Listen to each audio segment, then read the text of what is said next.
जय हिंद दोस्तों, मेरा नाम विनीता पाल है। चलिए शुरू करते हैं आज की वीडियो। आज हम पढ़ेंगे मौर्य समाज के बारे में। पिछली वीडियो में हमने जैन धर्म के बारे में पढ़ा था। इस वीडियो में हम मौर्य समाज के बारे में पढ़ेंगे। चलिए शुरू करते हैं। अगर आपको हमारी वीडियो पसंद आए तो लाइक, शेयर एंड कमेंट ज़रूर करिए और सब्सक्राइब भी करिए। नंद वंश के बाद मौर्य साम्राज्य आया। मौर्य वंश का संस्थापक चंद्रगुप्त मौर्य का जन्म 345 ईसा पूर्व में हुआ था। तो मौर्य वंश का जो संस्थापक हैं वो कौन थे? चंद्रगुप्त मौर्य, यानी कि जो सबसे पहले मौर्य वंश की जो स्थापना है वो चंद्रगुप्त मौर्य ने की थी। और चंद्रगुप्त मौर्य का जन्म है वो 345 ईसा पूर्व में हुआ था। जस्टिन ने चंद्रगुप्त को सेंड्रोकॉटस कहा है। किसने कहा है? जस्टिन ने कहा। और इसकी पहचान सबसे पहले विलियम जोन्स ने करवाई है। यह क्वेश्चन बहुत बार पूछा गया और ये बहुत ज़्यादा इंपॉर्टेंट भी है कि सेंड्रोकॉटस की पहचान सबसे पहले किसने करवाई? विलियम जोन्स ने करवाई। और यह शब्द चंद्रगुप्त के लिए था। उस टाइम हमें पता नहीं था कि सेंड्रोकॉटस किसके लिए प्रयोग किया गया, ये क्या है, तो विलियम जोन्स ने हमें बताया ये चंद्रगुप्त के लिए है। अब घनानंद को हराने में चाणक्य ने चंद्रगुप्त मौर्य की मदद की थी। चाणक्य के दो नाम हैं, कौटिल्य और विष्णुगुप्त। पेपर में दोनों में से किसी भी नाम से आ सकता है, तो आपको याद रखना है कि जो चाणक्य हैं उनके दो नाम हैं, कौटिल्य या विष्णुगुप्त। अब घनानंद कौन थे? घनानंद नंद वंश के अंतिम शासन रहे। तो घनानंद क्या थे? बहुत क्रूर शासक था। तो उसके जो दरबार है उसमें चाणक्य भी थे। तो फिर क्या हुआ कि चाणक्य की उन्होंने बहुत ज़्यादा बेइज्जती की, यानी कि घनानंद ने बहुत ज़्यादा बेइज्जती की और उनको अपने महल से बाहर निकाल दिया। तो चाणक्य के अंदर बदले की भावना पैदा हुई। तो क्या हुआ कि चाणक्य जब जा रहे थे तो उनकी जो मुलाकात है वो चंद्रगुप्त व्यक्ति के नाम से उनकी पहचान हुई और उनसे मिले और उन्होंने जो चंद्रगुप्त को राजनीतिक के बारे में काफ़ी कुछ पढ़ाया। और उसके बाद क्या हुआ, जो चंद्रगुप्त हैं उनकी मदद से चंद्रगुप्त ने चाणक्य की मदद से घनानंद को हरा दिया। चाणक्य का दूसरा नाम मैंने बता दिया, कौटिल्य और विष्णुगुप्त भी था। चंद्रगुप्त मगध की राजगद्दी पर 322 ईसा पूर्व में बैठा था। जो चंद्रगुप्त है वो मगध की राजगद्दी पर कब बैठा था? 322 ईसा पूर्व में बैठा था। कहाँ पे? मगध की राजगद्दी पे। ठीक है। चंद्रगुप्त जैन धर्म का अनुयायी था। चंद्रगुप्त जो है कौन से धर्म को मानता था? जैन धर्म को मानता था। और जो चंद्रगुप्त मौर्य ने जैनी गुरु भद्रबाहु से जैन धर्म की शिक्षा ली थी। भद्रबाहु कौन थे? उनके बारे में हमने डिटेल में पिछली वीडियो में अच्छे से बताया है जैन धर्म के बारे में। अगर आपको पढ़ना है तो आप हमारी पिछली वीडियो देख सकते हैं। वैसे तो मैं अभी यहाँ पे थोड़ा सा बता देती हूँ। जो भद्रबाहु हैं वो दिगंबर, यानी कि हमने पहले बताया था जो जैन धर्म है वो आगे चल के दो भागों में बट गया था, श्वेतांबर और दिगंबर। तो जो दिगंबर है उनमें जो थे वो भद्रबाहु थे। चंद्रगुप्त मौर्य ने 305 ईसा पूर्व में सेल्यूकस निकेटर को हराया। अब सेल्यूकस निकेटर कौन था? तो जब सिकंदर अपने भारतीय साम्राज्य को छोड़कर जाने लगता है तब वह सेल्यूकस निकेटर को सीमा पश्चिम उत्तर प्रांत का राजा बनाकर जाता है। इसमें सेल्यूकस निकेटर हार जाता है और चंद्रगुप्त मौर्य की जीत होती है। तो इसमें क्या होता है कि जो सेल्यूकस निकेटर है उन्होंने अपनी पुत्री कार्नेलिया, उनकी पुत्री का नाम क्या था? कार्नेलिया की शादी चंद्रगुप्त मौर्य के साथ करवा दी थी। और जो युद्ध संधि के अनुसार 4 प्रांत दिए थे किसको? सेल्यूकस निकेटर ने किसको दिए थे? चंद्रगुप्त को दिए थे। काबुल, कंधार, हेरात एवं मकरान। ये 4 नाम आपको याद रखने हैं। काबुल दिया था, कंधार दिया था, हेरात दिया था एवं मकरान चंद्रगुप्त मौर्य को दिए। और साथ में मतलब सेल्यूकस निकेटर ने अपनी पुत्री की जो शादी है वो कार्नेलिया चंद्रगुप्त के साथ करवा दी थी। चंद्रगुप्त मौर्य की जो मृत्यु है 298 ईसा पूर्व में हुई थी। श्रवणबेलगोला में हुआ था। कहाँ पे हुआ था? श्रवणबेलगोला में। यह प्रश्न भी काफ़ी बार पूछा गया है। श्रवणबेलगोला में चंद्रगुप्त की मृत्यु हुई थी 298 ईसा पूर्व में। अब मेगास्थनीज जो है सेल्यूकस निकेटर का राजदूत था। वो भी क्या हुआ था बाद में चंद्रगुप्त मौर्य के दरबार में रहता था। पहले वो किसका था राजदूत? सेल्यूकस निकेटर का था, लेकिन वो बाद में चंद्रगुप्त मौर्य के दरबार में आ गया था। मेगास्थनीज ने एक किताब लिखी थी जिसका नाम है इंडिका। और वो चाणक्य यानी कि कौटिल्य, उन्होंने एक किताब लिखी थी अर्थशास्त्र। यह प्रश्न काफ़ी बार पूछा गया है तो आप इसे भी याद रखें। चलिए अब आगे बढ़ते हैं। चंद्रगुप्त मौर्य का उत्तराधिकारी बिंदुसार हुआ। चंद्रगुप्त मौर्य का जो पुत्र थे वो कौन हुए? बिंदुसार हुए। बिंदुसार ने 298 ईसा पूर्व में मगध की राजगद्दी पर बैठा। 298 में चंद्रगुप्त मौर्य की मृत्यु हुई, उसके बाद बिंदुसार उनकी राजगद्दी पर बैठा, मगध की राजगद्दी पर बैठा। बिंदुसार का दूसरा नाम अमित्रघात था। बिंदुसार है, उनका दूसरा नाम क्या था? अमित्रघात।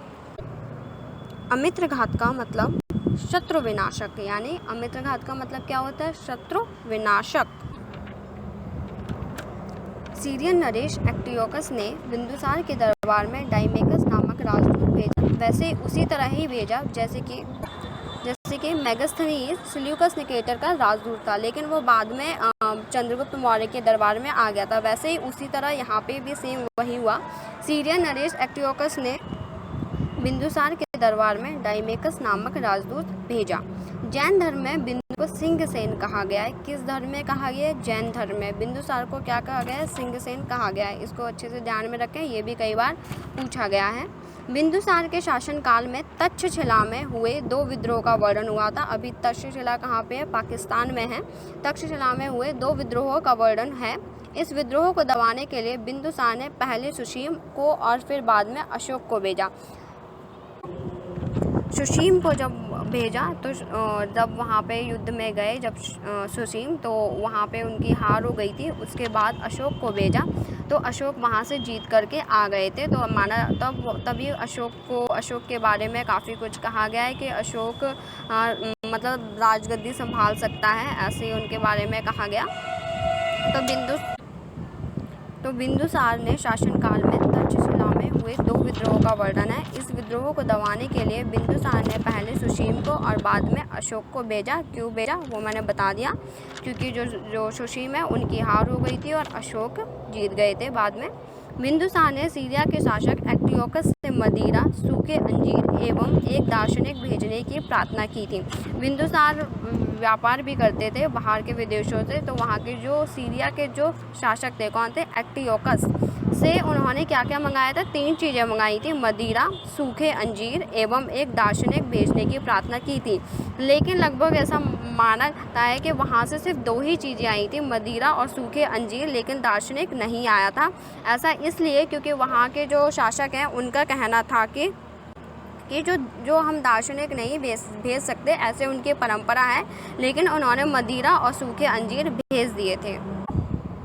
जो बौद्ध विद्वान तारानाथ ने बिंदुसार को 16 राज्यों का विजेता बताया। जो तारानाथ थे उन्होंने जो बिंदुसार को 16 राज्यों का विजेता बताया है। बिंदुसार का उत्तराधिकारी अशोक हुआ, यानी कि बिंदुसार के जो पुत्र अशोक हुए। अशोक 259 ईसा पूर्व में मगध की राजगद्दी पर बैठा, यानी कि अशोक 259 ईसा पूर्व में मगध की राजगद्दी पर बैठा। अशोक की माता का नाम शुभद्रांगी था। अशोक की जो माता हैं उनका नाम क्या था? शुभद्रांगी था। राजगद्दी पर बैठने के समय अशोक अवंती का राज्यपाल था। ये इम्पोर्टेंट भी, ये क्वेश्चन भी बहुत ज़्यादा इम्पोर्टेंट है। ऐसे पूछा जाता है कि जब अशोक राजगद्दी के बैठने से पहले अशोक कहाँ के राजा थे, यानी कि अशोक कहाँ के थे? अवंती जगह के क्या थे? वो राजा थे। मास्की, गुज्जर, नेतर एवं उड़ेगोलम के लेखों में अशोक का नाम अशोक मिलता है। ये क्वेश्चन भी बहुत ज़्यादा इम्पोर्टेंट है और कहीं बार पूछा गया है कि अशोक का नाम अशोक कहाँ मिलता है, किन लेखों में मिलता है? अशोक का नाम अशोक कहाँ पे मिलता है, यानी कि किन लेखों में मिलता है? तो मास्की, गुज्जर, नेतर एवं उड़ेगोलम, ये 4 हैं, मास्की, गुज्जर, नेतर एवं उड़ेगोलम। पुराणों में अशोक को अशोकवर्धन कहा गया। पुराणों में अशोक को अशोकवर्धन कहा गया है। अशोक ने अपने अभिषेक के 8 वर्ष बाद लगभग 261 ईसा पूर्व में कलिंग पर आक्रमण किया, यानी कि जब अशोक राजा बने मगध के, तो उन्होंने 8 वर्ष बाद, यानी कि 8 साल बाद उन्होंने 261 ईसा पूर्व में कलिंग पर आक्रमण किया। किस पर आक्रमण किया? कलिंग पर आक्रमण किया और कलिंग की राजधानी तोसली पर अधिकार कर लिया, यानी कि जो कलिंग की जो राजधानी है तोसली, उस पर क्या कर लिया? अपना अधिकार जमा लिया। लेकिन क्या हुआ, जब कलिंग का जब युद्ध हुआ तो उन्होंने जब तोसली पर अपना अधिकार जमा लिया, तब जो अशोक हैं वो अशोक जब बाहर निकले तो उन्होंने देखा कि मतलब कितने सारे लोगों की मृत्यु हुई है, कितने सारे लोग मतलब अपाहिज हो गए हैं, कितने दर्द में हैं, कितने ज़्यादा मुश्किल में हैं। तो ये सब देख के अशोक का हृदय परिवर्तन हुआ। तो ये भी क्वेश्चन काफ़ी जगह पूछा जाता है कि अशोक का हृदय परिवर्तन कब और कहाँ हुआ। तो यानी कि 261 ईसा पूर्व में जब कलिंग पर उन्होंने आक्रमण किया था, तब उनका हृदय परिवर्तन हुआ। तो अशोक ने क्या तब जाके उनका हृदय परिवर्तन हो गया था। और फिर जब उनका हृदय परिवर्तन हुआ तो उन्होंने किस नीति को अपनाया, उन्होंने जो रास्ता उनको धर्म को अपनाया, यानी कि धर्म को अपनाया और उन्होंने युद्ध करना छोड़ दिया। तो जब अशोक, तो ये क्वेश्चन कई बार आया है, अशोक ने अपने अभिषेक के 8 वर्ष बाद लगभग 261 ईसा पूर्व में कलिंग पर आक्रमण किया। ठीक है, तो उन्होंने किस धर्म को अपनाया, फिर उसके बाद उन्होंने बौद्ध धर्म को अपनाया। और क्या हुआ, फिर उपगुप्त नामक बौद्ध भिक्षु ने अशोक को बौद्ध धर्म की दीक्षा दी। अशोक ने, अब जो बौद्ध धर्म के बारे में हम पिछली वीडियो बना चुके हैं, आप जाके देख सकते हो, उसमें हमने डिटेल में समझाया है। अशोक ने बौद्ध धर्म के प्रचार के लिए अपने पुत्र महेंद्र एवं पुत्री संघमित्रा को श्रीलंका भेजा। यानी कि अशोक ने जो बौद्ध धर्म है उसके प्रचार करने के लिए जो उनके पुत्र और पुत्री थी, यानी उनके पुत्र का नाम क्या था, महेंद्र, और एवं पुत्री का नाम क्या था, संघमित्रा, उन दोनों को कहाँ भेजा, श्रीलंका के लिए। और किस लिए भेजा, बौद्ध धर्म के प्रचार करने के लिए। भारत में शिलालेख का प्रचलन सर्वप्रथम अशोक ने किया था। अशोक ने सबसे पहले जो है शिलालेख का प्रचलन किया था भारत के अंदर। मौर्य वंश का अंतिम शासक बृहद्र था। मौर्य वंश का अंतिम शासक कौन था, बृहद्र था। इसकी हत्या इसके सेनापति पुष्यमित्र शुंग ने 185 ईसा पूर्व में कर दी और मगध की राजगद्दी पर शुंग वंश की नींव डाली। यानी कि जो मौर्य वंश है उनका जो अंतिम शासक रहे वो कौन थे, बृहद्र थे। और जो इनकी हत्या है उन्हीं के सेनापति पुष्यमित्र शुंग ने कर दी। कब की थी, 185 ईसा पूर्व में की थी। और मगध की राजगद्दी पर शुंग वंश की नींव डाली। किस वंश की नींव डाली, शुंग वंश की नींव डाली। कई बार क्वेश्चन पूछा गया है कि मौर्य वंश के अंतिम शासक कौन थे, तो वो कौन थे, बृहद्र थे।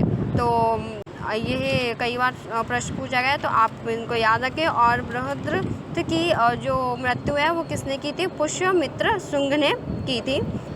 यहाँ पे हमारा मौर्य साम्राज्य ख़त्म होता है। आगे अगली वीडियो में हम इनकी कला के बारे में पढ़ेंगे और हम मौर्य वंश की जो अगली वीडियो आएगी उसमें हम डिटेल में आगे भी पढ़ेंगे। इस वीडियो में हमने राजाओं के बारे में बताया।